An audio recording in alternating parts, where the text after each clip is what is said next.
Diaspora FM, le journal.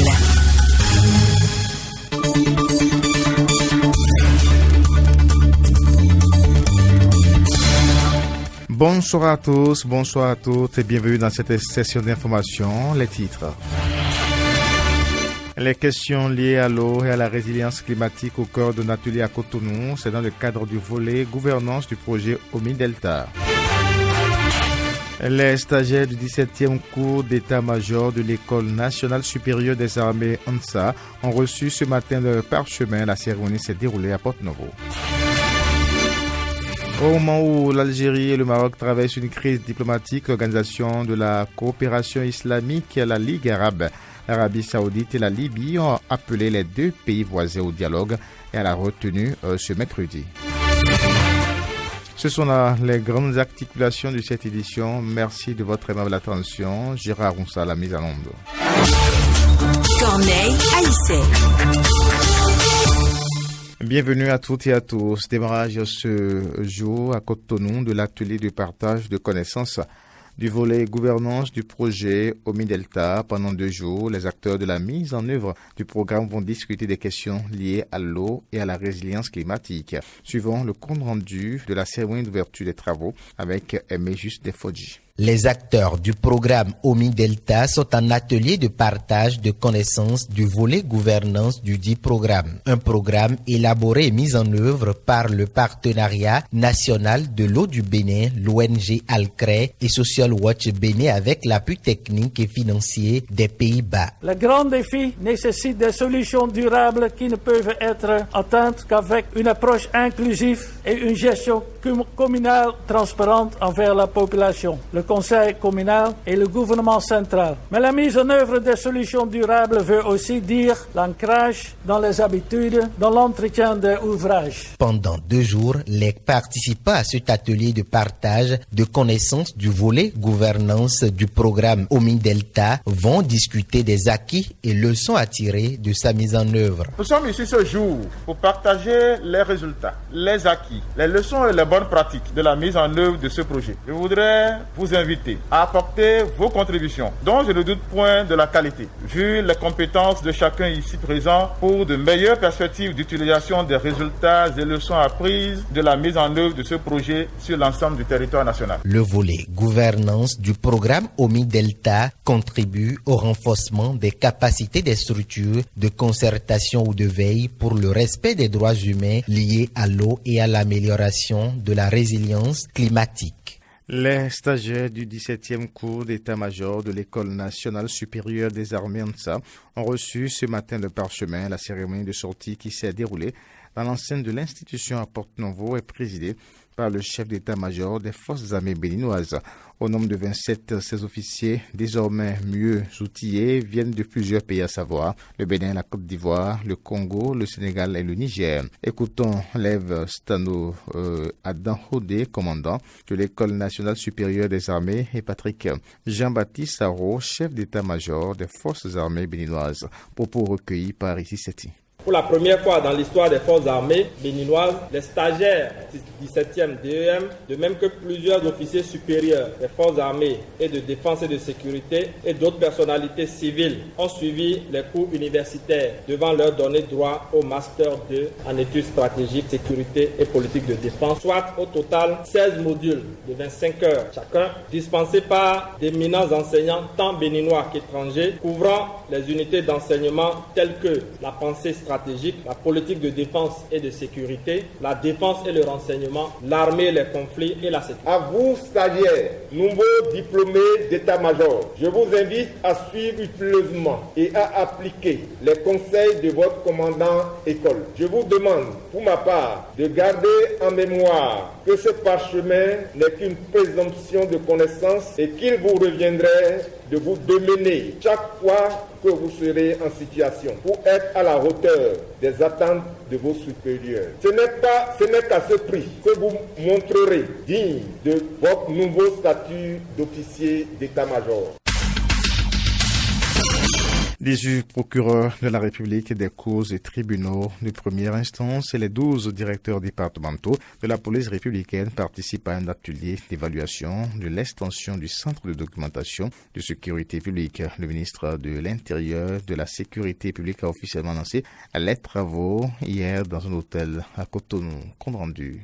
Dans le cadre de la lutte contre la criminalité au Bénin, le Centre de documentation de sécurité publique a été créé en 2009 pour gérer les données relatives aux infractions constatées par les services d'application de la loi. Pour améliorer cette base de données, le centre a lancé l'année dernière une opération d'extension du système aux unités de police et aux autres services d'application de la loi. Le présent atelier est l'occasion de faire le bilan de la première phase d'extension du Centre de documentation de sécurité publique. Cet atelier permettra aux différents acteurs, que sont les procureurs, les directeurs départementaux de la police républicaine et les points focaux ensemble avec le CDSP, d'évaluer l'impact de l'exploitation du système CDSP-CIPAO sur la qualité de leur travail après cette première phase de l'extension du système. Ce sera également l'occasion, avec le partenaire GIZ, d'échanger sur les éventuelles améliorations à apporter au fonctionnement actuel du dispositif.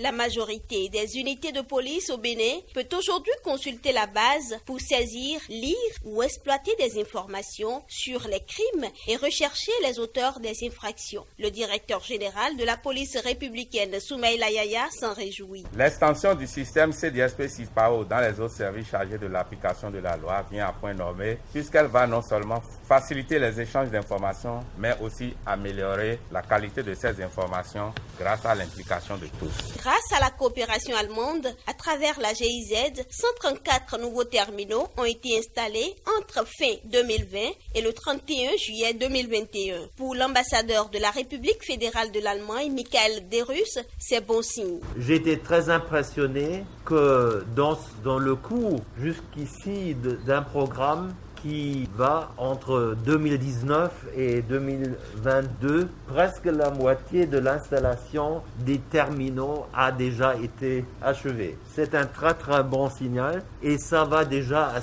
à ce moment, à ce stade, contribuer à faciliter et agiliser et moderniser le travail dans le secteur sécurité au Bénin. D'ici la fin de l'année, 18 tribunaux de première instance seront dotés de terminaux pour leur permettre d'accéder au système du centre de documentation. On parle maintenant politique. Dans une interview accordée à la presse cette semaine, Madame Sylvie Deschacus a affirmé être toujours présidente du parti Union démocratique pour un Bénin nouveau. Pour mieux comprendre la situation liée à la gestion du parti, nous avons interrogé Jules Léandre Kitty, porte-parole de l'UDBN. Suivons ses propos. Madame Sylvie Deschacus est tout sauf présidente de l'UDBN aujourd'hui.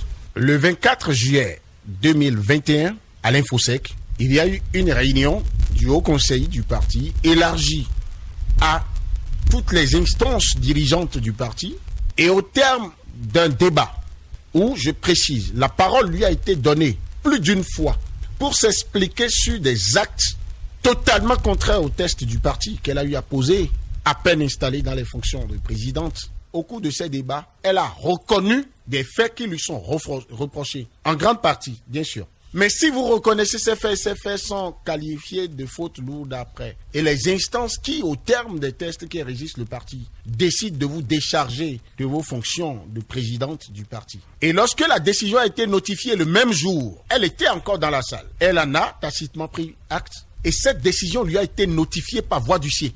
Il lui a été rappelé le même jour qu'elle reste membre du parti UDBN.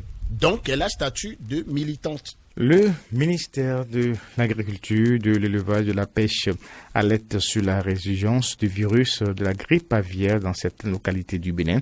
Dans un communiqué en date d'hier, le ministre invite les acteurs de la filière avicole à renforcer les mesures de biosécurité et à signaler toute mortalité de volailles. La présence du virus H5N1 de l'influenza aviaire, hautement pathogène, a été détectée dans des prélèvements effectués dans les exploitations agricoles.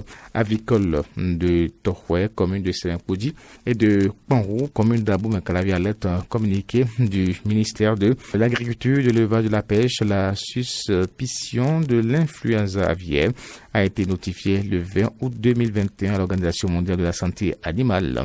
Les dispositions sont en cours pour la confirmation ou non du diagnostic au laboratoire de référence de Padoue en Italie, a indiqué le ministre de l'Agriculture, de l'Élevage et de la Pêche. À ce jour, la situation au niveau des exploitations infestées est sous contrôle et les mesures sont prises pour déterminer l'ampleur d'éventuelles propagations. J'invite donc les acteurs de la filière avicole à renforcer les mesures de biosécurité et à signaler aux services vétérinaires ou aux autorités locales toute mortalité de volailles. Exhorte Gaston Kossi Dossoui, ministre de l'Agriculture. Les manifestations culturelles et festives suspendues jusqu'à nouvel ordre au Bénin.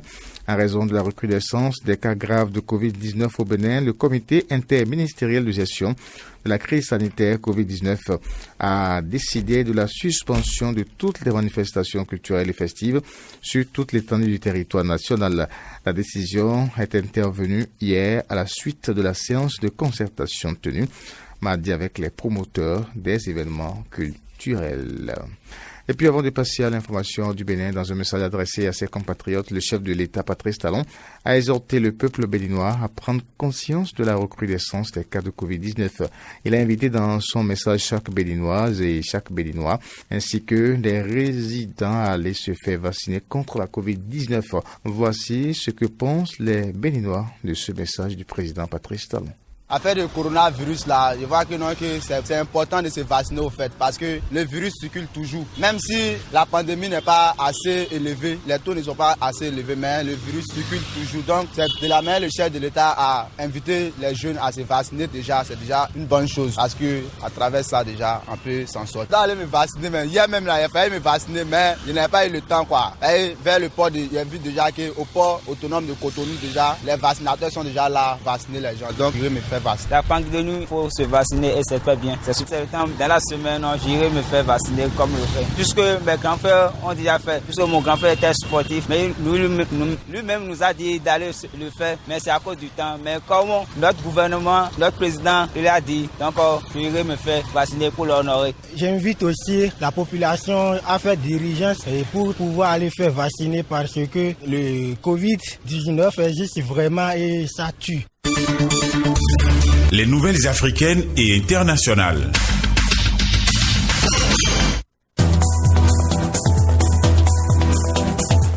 L'ancien chef du gouvernement malien, Sounelo Boubei Maïga, s'est rendu à la Cour suprême après avoir reçu la veille une convocation. Son avocat et un membre de la Cour suprême ont confirmé la mise sous mandat de dépôt, c'est-à-dire son arrestation après l'inculpation, notamment dans l'affaire de l'achat d'un avion présidentiel pendant la présidence d'Ibrahim Boubacar Keïta, ex-chef d'État malien. Les conditions d'achat de l'avion de commandement avaient été critiquées à l'époque.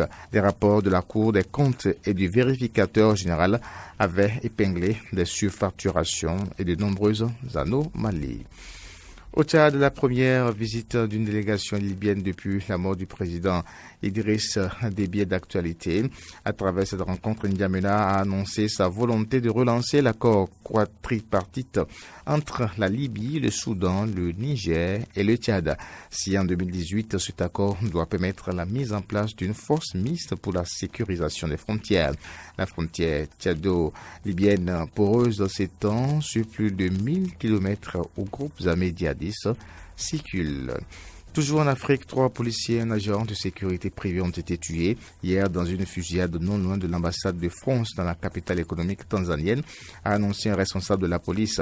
L'agresseur, dont les motivations sont pour l'instant inconnues, a été abattu par les forces de police devant le bâtiment de la représentation française.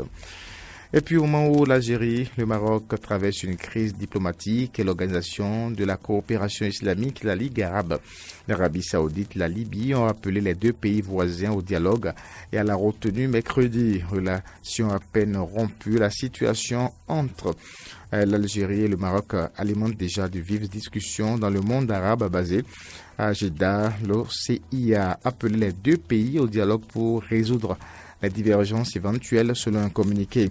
Toujours dans l'optique de minimiser au mieux l'impact de cette rupture diplomatique, le secrétaire général de la Ligue arabe, Ahmed Aboul Gueye, a de son côté exhorté mardi soir Alger et Rabat à faire preuve de retenue et éviter une nouvelle escalade. En interactualité, des explosions se sont produites jeudi près de l'aéroport de Kaboul, faisant au moins 5 morts et une dizaine de blessés, selon un premier décompte de l'agence France Presse. Des Américains font partie des victimes, annonce le Pentagone. Selon un responsable taliban cité par l'agence Reuters, au moins 13 personnes sont mortes, dont des enfants.